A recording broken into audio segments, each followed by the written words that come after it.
Shalom, selamat pagi Bapak Ibu terkasih di dalam Tuhan Yesus Kristus. Di program Gemar GEJA Peniel Surabaya maupun GEJA Anugerah Cabang Kemendung. Pagi hari ini Selasa tanggal 15 Februari 2022, saya terberkati dengan firman Tuhan yaitu di kitab Mazmur pasal 83 ayat 2 sampai 8. Perikop pagi ini, harapan di tengah ketidakadilan dan kefanaan hidup. Demikian firman Tuhan. Ya Allah, janganlah Engkau bungkam, janganlah berdiam diri, dan janganlah berpangku tangan, ya Allah. Sebab sesungguhnya musuh-musuhmu ribut, orang-orang yang membenci Engkau meninggikan kepala. Mereka mengadakan permufakatan licik melawan umat-Mu, dan mereka berunding untuk melawan orang-orang yang Kau lindungi. Kata mereka, marilah kita lenyapkan mereka sebagai bangsa, sehingga nama Israel tidak diingat lagi. Sungguh mereka telah berunding dengan satu hati, mereka telah mengadakan perjanjian melawan Engkau. Penghuni kemah-kemah Edom dan orang Ismail, Moab dan orang Hagar, Gebal dan Amon dan Amalek, Filistia beserta penduduk Tirus. Haleluya.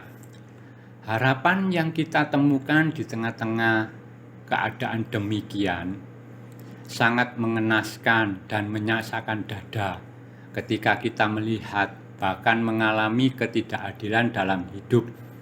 Ini semakin menyusahkan hati ketika kita memikirkan bahwa di tengah ketidakadilan, tetapi firman Tuhan mencatat bahwa paradoks atau abu-abu dan kontradiksi hidup yang demikian bukanlah alasan untuk mempertanyakan Allah, melainkan realita kefanaan hidup manusia yang tercemar karena dosa, yang menguasai hati dan hidup manusia.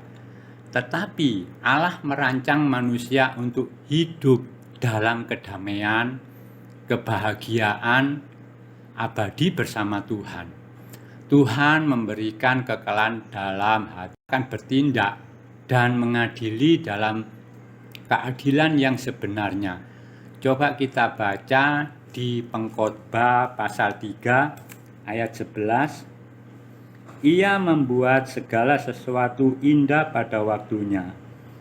Bahkan ia memberikan kekekalan dalam hati mereka, tetapi manusia tidak dapat mengalami pekerjaan yang dilakukan Allah dari awal sampai akhir.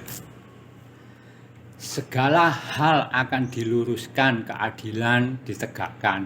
Setiap perkataan dan perbuatan akan diadili, diberi upah sepatutnya atau dituntut pertanggungjawabannya. Karena itu, Salomo memberikan nasihat. Ada beberapa hal yang perlu kita lakukan selama menjalani hidup di tengah kehidupan yang belum adil sepenuhnya, bergelut dengan kefanaan karena dosa. Ada 3. Pertama, belajar bersyukur agar bisa menikmati hidup hari lepas hari. Coba kita ayat pendukung di Pengkhotbah 3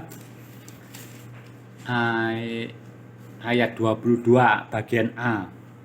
Aku melihat bahwa tidak ada yang lebih baik bagi manusia daripada bergembira dalam pekerjaannya. Jangan tenggelam dalam fatalisme, materialisme, ataupun pesimisme. Kedua, mengingat bahwa roh yang ditempatkan Allah dalam manusia bersifat kekal. Karena itu, hiduplah dengan terhormat dan mulia.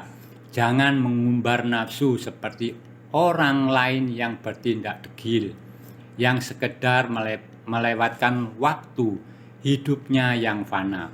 Ketiga, kalaupun orang lain bertindak degil, tetaplah memilih hidup dalam takut akan Allah. Sadarilah bahwa segala sikap, kata-kata, perbuatan yang terlihat atau tersembunyi akan diperhadapkan ke pengadilan Allah.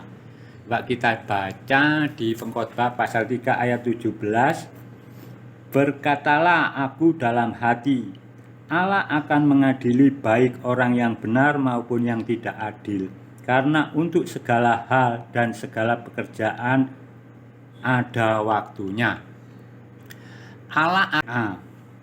Aku melihat bahwa tidak ada yang lebih baik bagi manusia daripada bergembira dalam pekerjaannya. Jangan tenggelam dalam fatalisme, materialisme, ataupun pesimisme. Kedua, mengingat bahwa roh yang ditempatkan Allah dalam manusia bersifat kekal. Karena itu, hiduplah dengan terhormat dan mulia. Jangan mengumbar nafsu seperti orang lain yang bertindak degil, yang sekedar melewatkan waktu hidupnya yang fana. Ketiga, kalaupun orang lain bertindak degil, tetaplah memilih hidup dalam takut akan Allah. Sadarilah bahwa segala sikap, kata-kata, perbuatan yang terlihat atau tersembunyi akan diperhadapkan ke pengadilan Allah. Kita baca di Pengkhotbah pasal 3 ayat 17, berkatalah aku dalam hati, Allah akan mengadili baik orang yang benar maupun yang tidak adil, karena untuk segala hal dan segala pekerjaan ada waktunya. Allah akan mengadili baik orang yang benar maupun yang tidak adil.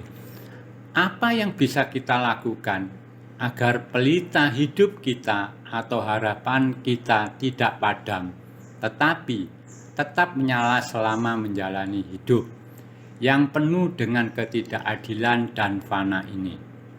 Kehadiran Allah dan campur tangan Allah pada waktunya yang menjadi landasan kekuatan dan harapan hidup orang percaya.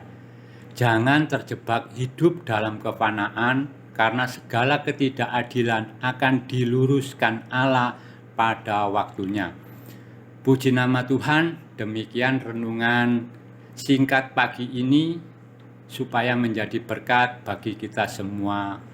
Mari kita berdoa. Terima kasih Tuhan atas firman-Mu pada pagi ini untuk mengingatkan kembali kepada kami semua Tuhan, supaya kami hidup takut akan Engkau dan menjalani hidup dengan sesuai dengan firman-Mu. Terima kasih Bapa, terpujilah nama-Mu. Haleluya. Amin. Selamat pagi, selamat beraktivitas, dan semangat bergemar. Tuhan Yesus memberkati.